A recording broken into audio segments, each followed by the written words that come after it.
Forget everything you've been told about learning from failure. Failure is not a teacher, it's a tax on the unprepared. People romanticize losing because it makes them feel better about being mediocre. But you're not here to feel better. You're here to be invincible. To never fail again, you must stop trying and start engineering. Winning isn't a roll of the dice. It's the inevitable result of a closed system. You don't lose because of bad luck. You lose because your system had a leak. To be unmatchable, you must treat your life like a machine where failure is a mathematical impossibility.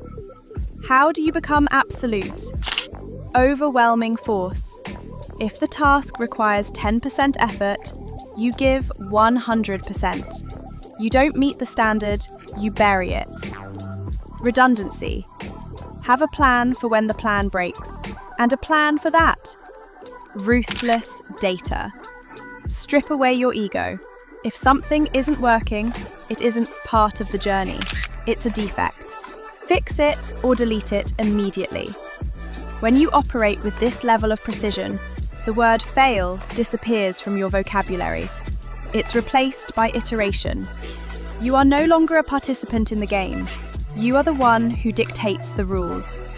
While others are finding themselves, you are constructing a version of yourself that cannot be toppled. Being unmatchable isn't a gift.